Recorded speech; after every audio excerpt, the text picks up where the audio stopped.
it's not going to come out. We're gonna hold it in. So that tweet was just me saying, like, you know, we gotta have some type of environment or space to truly be liberated in our emotions, or we're not going to be emotional. Yeah, I think that's one of the reasons why when I started this show, I opened it up to the fellas, because I was just out of the blue. I was like, wait a minute, guys don't have a space, particularly Black men don't have a space to express themselves or unpack some things. And I was like, well, let me open my platform. I know it may not be popular. And even with the Good Black Men, you know, merch, just Yeah. as a as an ally for the brothers to say, you know, I'm here willing to open my door that we can sit down and have conversations about what you go through and your feelings and mental health and things like that. And so I'm attempting to manifest some form of empathy, because I think more women will learn more Right. and how to communicate in a relationship if they just kind of listen and ask the questions and then allow you to unpack those things. So Yeah, and I don't always think it's in malice. Like, I don't mhm. think there's a bunch of women attempting to not show empathy, right? I think Right. it's natural for a woman to show empathy. I just don't think a lot of times they know how, like, because it is hard. Like, how it's a difficult, from human to human. I can empathize with you, right? You go and hit your knee on the corner of a desk.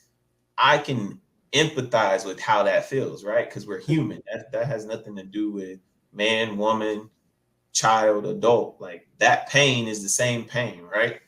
So it's easier for me to empathize with you. But as men, a lot of times when women have emotions, we're expected to validate and empathize with your female emotion, right? And we have to gain that skill.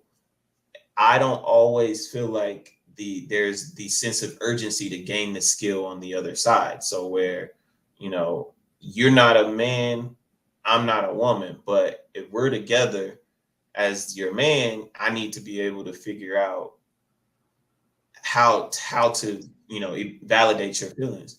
But as a woman, there's not the urgency to also figure out how to validate my feelings from a man's perspective, right?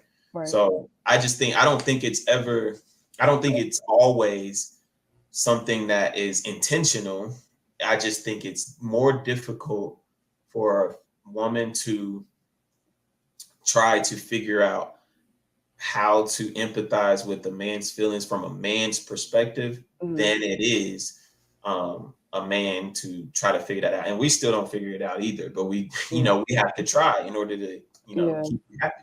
So, Yeah. I think for women, just what I'm observing is because they've experienced so much hurt and trauma from previous relationships, they're so focused on making sure that doesn't happen to me again, that sometimes the guy gets left out of the process. And it's like, well, wait, he has the same fears just like you do. And so, right. how do I, and I say I meaning women, you Yeah, know, yeah, speaking euphorically, but how do women or I or we or however you want to, what pronoun you want to use, but how do we collectively pause and say, wait a minute, this is a process and a journey we need to learn and work out together, and to sit down and have conversations like this to right. say, oh, wait a minute, well, how? And so, me personally, particularly during the pandemic, I started, well, even with the podcast, I think was the domino that fell for me, because Yeah, when I think you're one of the first guys I had on the show, and having those conversations with you on and offline, it started kind of, I started thinking like, well, wait a minute. And so I started picking up some books and reading. And there's one book, I can't remember the name of it. I have it over there. But it was talking about, for men, how respect equates to love. And then read how the author worded it. And I was like, oh, I never thought about that concept in that way, yeah, as far as how a woman looks at love versus how a man equates respect to love. and reading, and that's when I was like, And so then having you back, and then doing Heart and Soul, and having other brothers on here, it just really made me more curious into the psychology of how men are thinking as far as in a relationship and communication, and how men, particularly Black men, in some ways are kind of being shut out on the emotional need, because it's all focused on her needs, but it's like, but what does he need? Right.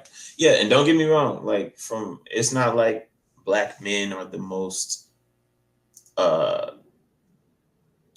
suppressed emotionally, because I'm only speaking about what I know, because I hadn't been anywhere else. But Black women have to do with I sometimes have it worse. Most times have it worse, because we do the same thing to Black women as a whole culture, world, right? Society, but even like we all think different.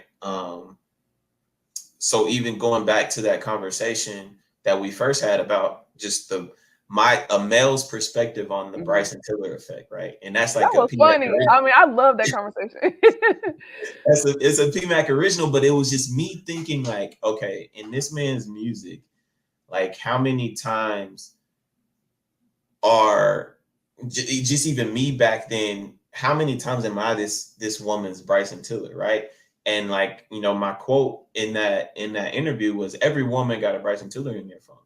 And it's factual. Like it's no matter how you could be that woman, like, no. And what I mean by a Bryson Tiller in your phone, like every woman has that person in their phone that if all stuff hits the fan, they can text that person and that person will be at their door like that, right? No matter what, like if they gave that energy to that man, they would be there, right? And most women have multiple Bryson Tillers in their phone. No matter what, there is somebody that if you broke down, like you upset with your man, you break up with your man, you're single, and you need some type of company, there's somebody you can call right then.